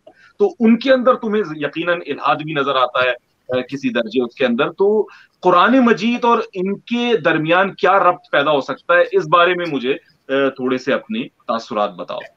यार अजीम, मैं बताऊं, एक सबसे बड़ा जो मुझे ये लगता, और ये वो वाहिद ब्रिज है जो इस गैप को खत्म कर सकता है, वो है कुरान। जो मैंने अपना पर्सनल एक्सपीरियंस भी किया। देखो, डिबेट तो ये जितने भी हमारे ऐसे दोस्त हैं जो तशकीक में मुब्तला हैं या जो इल्हाद, मैं तो यार ईमानदारी बताऊं, मैं जितने लोगों से मिला हूं ना अजीम, और तुम भी जानते हो ये बात, हमारे यहाँ मुल्हिद नहीं है लोग। हमारी जो तशकीक वाला मामला है ना, हमारे बनना जरूर चाहते हैं मुल्हिद, लेकिन असल में इल्हाद में भी नहीं है वो मुब्तला। वो कहीं ना कहीं वो मजाक बनाते हैं चीजों का, क्योंकि देखो उन्हें ये पता है कि यार हम जो सवाल करेंगे ना, इनके पास उसके जवाब नहीं है। और हम्म। ये मैंने एक्सपीरियंस किया है, ये आपने भी देखा होगा कि, और उनका सबसे बड़ा मसला यही होता है कि यार हम जो बात कह रहे हैं आप उसको रद्द कैसे करेंगे, आपके पास कोई जवाब होना चाहिए। और हम्म। बदकिस्मती से कि वो जिन लोगों के सामने वो सवाल पिच करते हैं उनके पास उसके जवाबात नहीं होते। वो आए बाएं शाएं करते हैं, और वो मजीद अपने कॉलर झाड़ के बोलते हैं कि देखिए जी हम तो बात ठीक कह रहे हैं, इनको पता ही कुछ नहीं है। दूसरा हम्म। जो खतरनाक पहलू हुआ कि जो ओवरऑल जो मुसलमान जो रिप्रेजेंट कर रहे थे इस हम्म। दीन को, उनका जो एक इम्प्रेशन सारी दुनिया में बनाया गया, और जिसमें उनका भी बहुत बड़ा हाथ है, उसने इस मामले को बहुत खतरनाक कर दिया कि जी मुसलमान तो होते ही ऐसे हैं, इस्लाम तो कहता ही यही है। देखिए अजीम, सच्ची बात बताऊं, तुम और मैं ये जरूर कर लेंगे कि हम उनके मजहबी लिटरेचर खोल के पढ़ लें। दुनिया में जो सही। 90 या 99% लोग हैं, उनका मामला ये नहीं होता।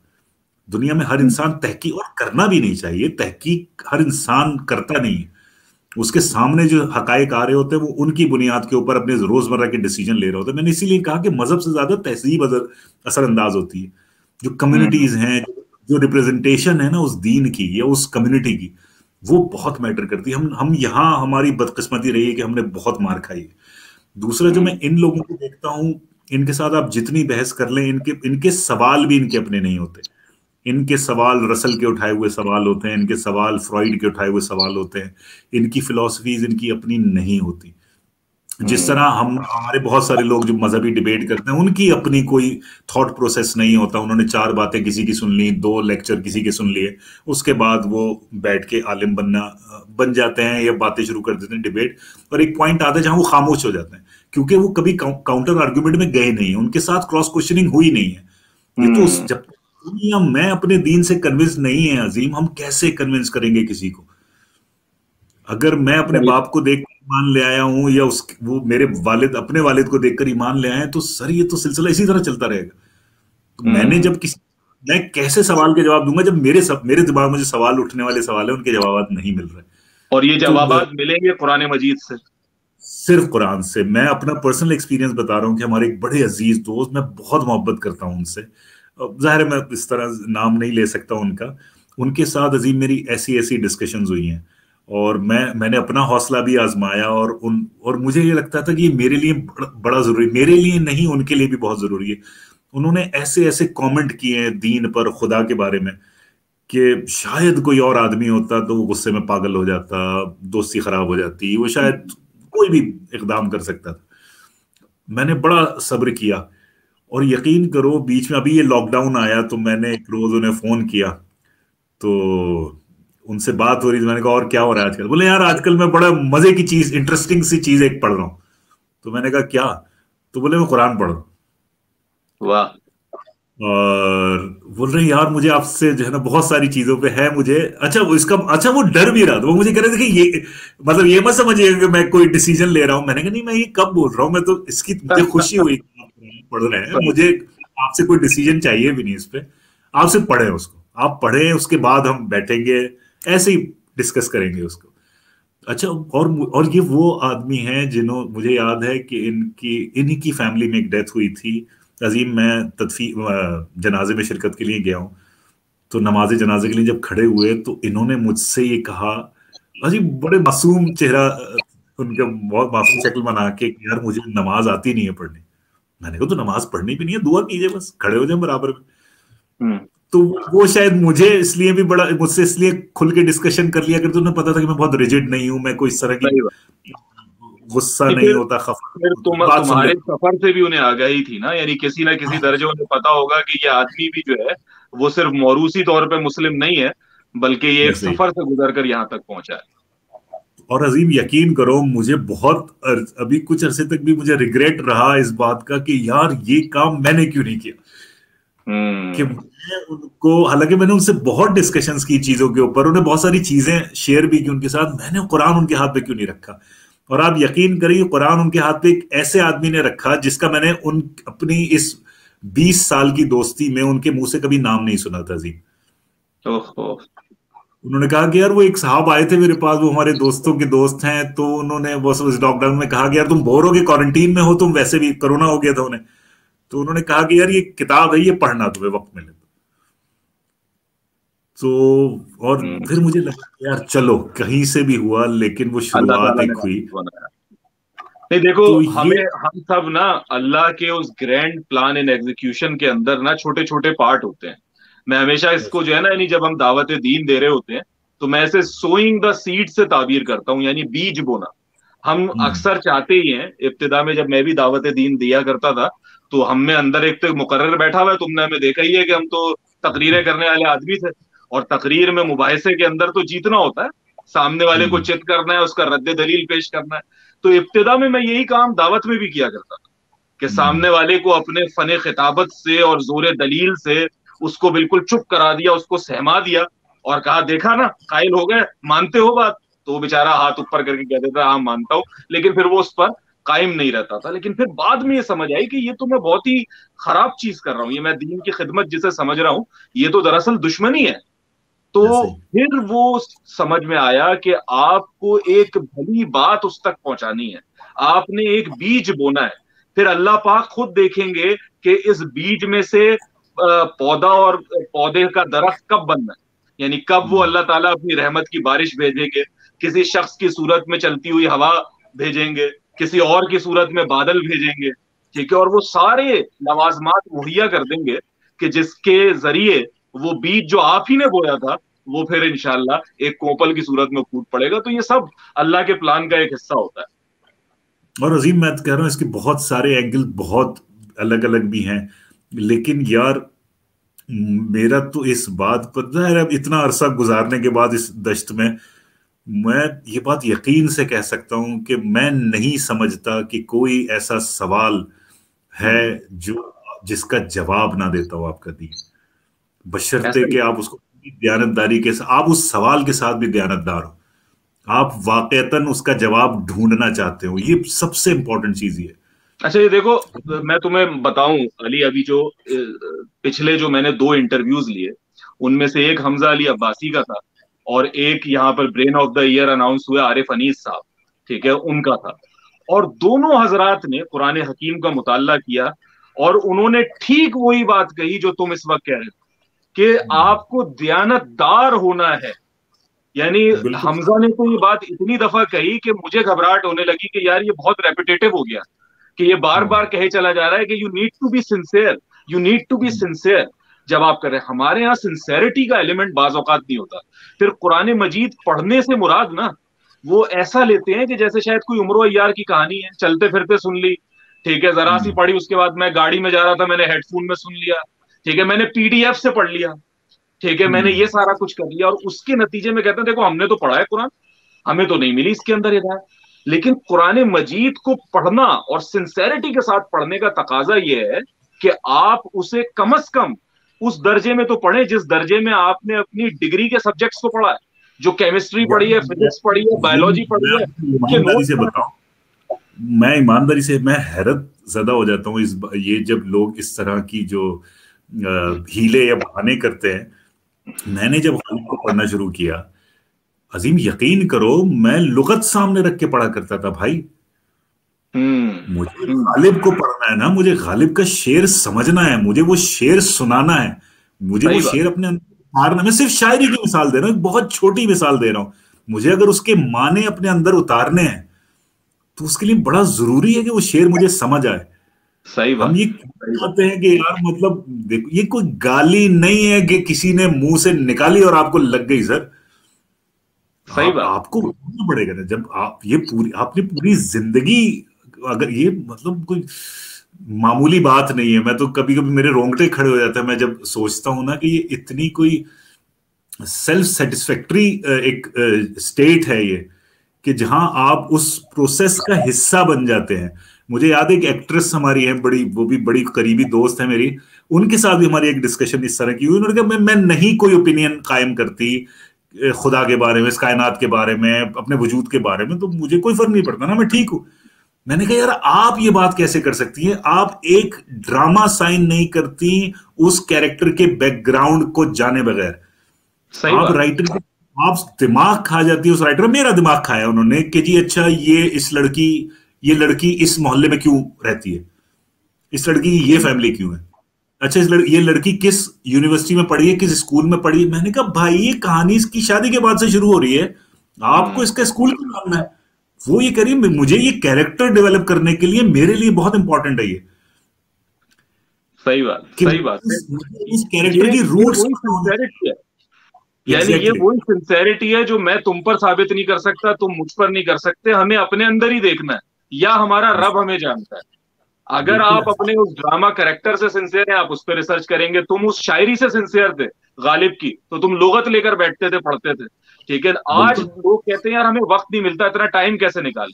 मैं कहता हूं यार तुम्हें नेटफ्लिक्स देखने का टाइम मिल जाता है, तुम अपनी पसंद की पूरी सीरीज देख डालते हो। तुम जो है वो क्रिकेट के सारे मैचेस और पूरे टूर्नामेंट देख डालते हो। तुम्हें ये जितने भी फालतू जो है ना वो डिस्कशंस हो रहे होते हैं, जो एक दूसरे को जो है ना सियासी पार्टीज गालियां दे रही हैं, उनको देखने का तुम रोज वक्त निकाल लेते हो। लेकिन तुम्हें वक्त नहीं मिलता कि तुम कुरान मजीद को स्टडी करो, उसके नोट्स बनाओ, उसकी आयत को समझो, उसके लफ्जों के लिए भी लुगत देखो या समझो कि भाई क्या बात है, किस तरीके से बुनियाद हो रही है।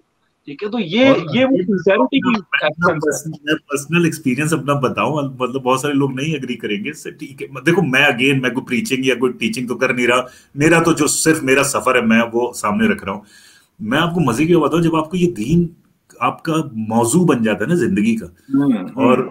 तो हमेशा ये कहता हूँ कि इससे बड़ा मौजू कोई नहीं है। मतलब आप सर, आपको अगर 1000 साल की जिंदगी मिले और आप सिर्फ ये डिस्कशन करते रहे तो भी कम है। कम है। इतना कुछ है, इतना कहते हैं इसमें। और जब आपको इसमें पड़ जाते हैं ना सर, आपको फिर नेटफ्लिक्स भी अच्छा लगता है। मैं सच्ची बात बताऊं, आपको एंटरटेनमेंट भी अच्छी लगती है, आपको स्पोर्ट्स भी अच्छा लग रहा होता है। आपको आपको लगता है कि यार वो चीजें चल रही हैं, समझ आ रही हैं मुझे।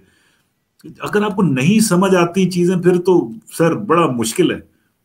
सही वैसे ही बात है। मुझे लगता है कि फिर आपको खुद से सवाल करना चाहिए, क्योंकि बिल्कुल रूटलेस नहीं।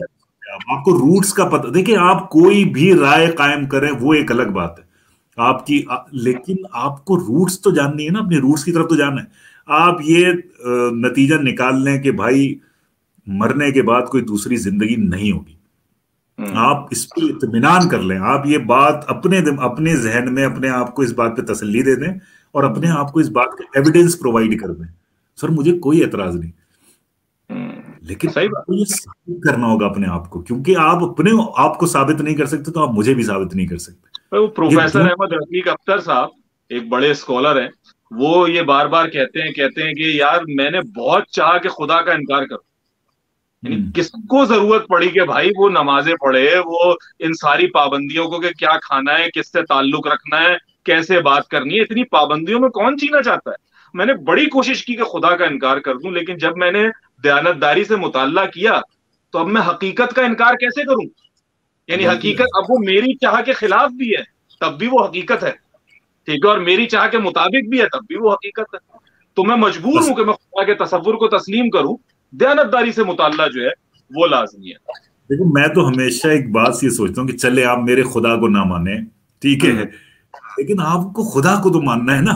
आपको इस पूरी ग्रेट स्कीम का कोई खालिक मानना पड़ेगा।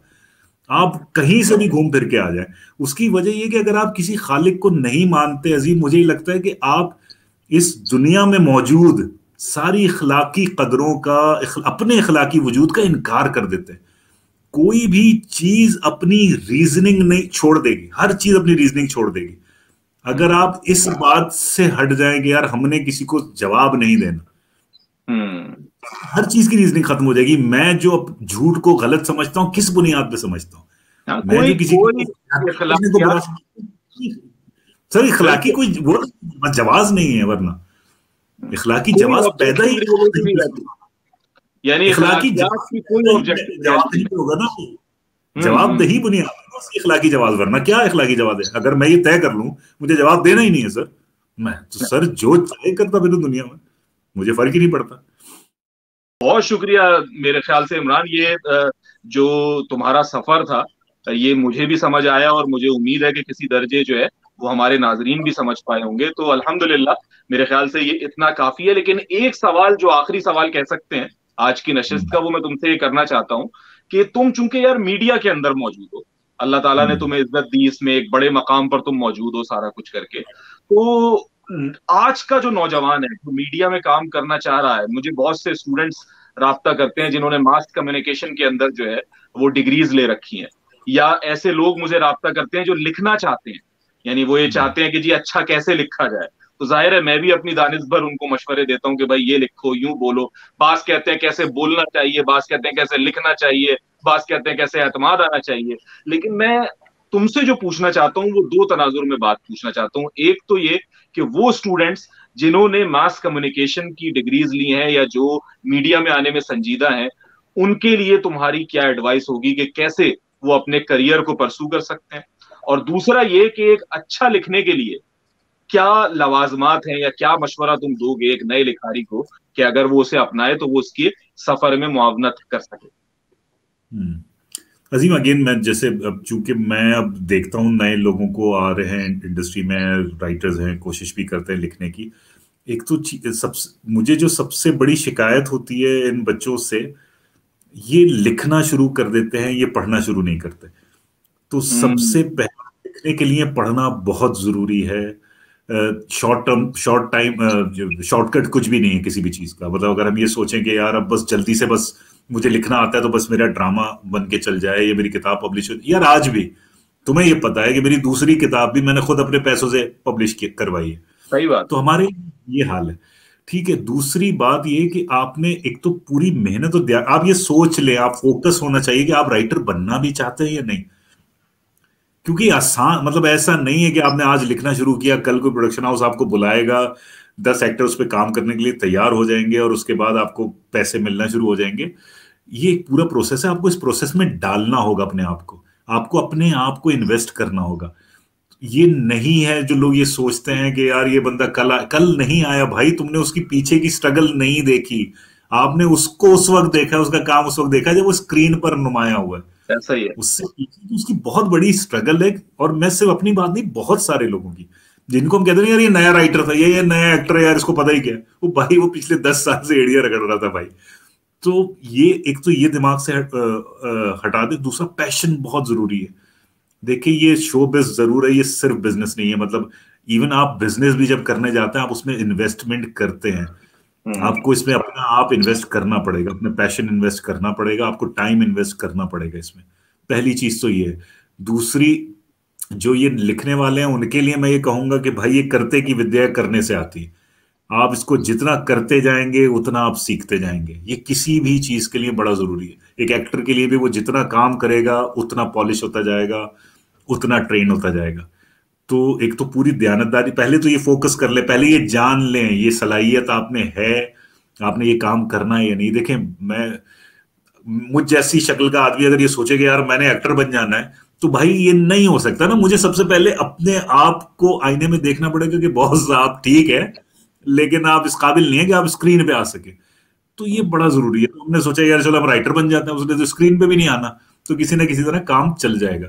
तो सबसे पहले सेल्फ एनालिसिस बड़ा जरूरी है कि आपने करना, आपने हीरो बनना है, आपने विलन बनना है, आपने कैरेक्टर एक्टर बनना है, तो ये आपके ऊपर है और ये आप ज्यादा बेहतर जज कर सकते हैं। तो किसी डिनाइल में रहने की जरूरत नहीं है, चाहे राइटर हो चाहे एक्टर हो कोई भी हो, उसको एग्जैक्टली ये पता होना चाहिए कि वो कितने पानी में, और अगर वो तैयार नहीं है तो वो तैयार हो।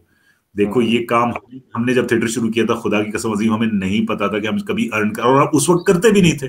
खुद पैसे जमा करके जो है थिएटर हायर करते थे एक्टर्स के साथ, और सारे आपस में लड़के लड़कियां मिलके अपने पॉकेट मनी जमा करके खुद ड्रामा लिखते थे, डायरेक्ट करते थे, एक्टिंग भी खुद ही करते थे, देखते भी खुद ही थे। लेकिन वो एक सेटिस्फेक्शन थी कि यार चलो हम अपने लिए कुछ कर रहे हैं। तो टीवी का एक तुक्का लग गया, हमें उस वक्त भी नहीं पता था कि उस वक्त इतने पैसे मिलते भी नहीं थे। तो असल चीज है आपकी पैशन जो आपको जिंदा रखता है, तो वो सबसे ज्यादा important है। लड़ जाए भाई, फिर सारी दुनिया आपकी बॉस, वो तो मिल जाएगा। जबरदस्त, जबरदस्त, जबरदस्त। मेरे ख्याल से इमरान, आज जो चीजें मैं चाहता था कि तुम्हारे जरिए सुनने वालों तक, देखने वालों तक पहुंचे, अल्हम्दुलिल्लाह वो एक अच्छे दर्जे में, अगर मुकम्मल नहीं तो पहुंच गई होंगी यकीनन। और यार मुझे इंशाल्लाह आइडिया, मेरा ये पहला एक्सपीरियंस है इस तरह की डिस्कशन का। हम आपस में तो बहुत करते हैं, लेकिन एक तो मैं कैमरा कॉन्शियस भी बहुत हूँ, तो मुझे सही आइडिया नहीं हुआ, तो मैं बहुत सारे सवाल, शायद तुमने कुछ और किए, मैं इधर उधर घुमा फिरा के चला गया। नहीं, ये लेकिन यही हुस्न है। यानी लोग मुझसे इस बात की शिकायत भी कर रहे होते हैं कि यार आप अपने गेस्ट को बोलने दिया करें। मैं कहता हूँ भैया, मैं यहाँ पर ऐसा इंटरव्यू नहीं लेता कि आप बताएं आपको ये बचपन में शौक कब हुआ। ठीक है, नहीं वो हाँ, क्या ये ये तो खुला इंटरव्यू वाला सवाल बात भी नहीं नहीं है है। यार, हम तो गुफ्तगू वाले लोग हैं भाई। गुफ्तगू इंटरव्यू का वाले लोग हैं। तो हम तो भाई बिल्कुल बातें करेंगे, गुफ्तगू करेंगे, एक चौपाल लगेगा, एक बैठक लगेगी, एक नशिस्त है, होगी, जिसमें जो है ना गपशप होगी। तो यही है, बिल्कुल। उसी को हम पेश करते हैं। बहरहाल इसी बात पर हम इंशाल्लाह आज की नशिस्त का इख्तिताम करते हैं। आपका बहुत शुक्रिया अली इमरान कि आपने बहुत हमें ज्वाइन किया। शुक्रिया। और बहुत इंशाल्लाह मुस्तकबिल में कोई ऐसा इम्कान हुआ कि हम किसी ऐसी चीज पर आपसे मजीद सीखना चाहें, तो मैं फिर आपको राब्ता करूंगा। और आना तो आपको पड़ेगा, आप दोस्त हैं हमारे, मना तो कर नहीं सकते। बिल्कुल तो यहाँ तो तड़ी है भाई, ये कोई दूसरे वाला नहीं बिल्कुल। है, तो आना पड़ेगा। तो बहुत खैर, ख्याल रखो भाई। आप बहुत सबसे मैं इजाजत लेता हूँ। शुक्रिया। अगली नशिस्त तक के लिए अजीमुर रहमान उस्मानी और अली इमरान को इजाजत दीजिए। अस्सलाम वालेकुम। सलाम।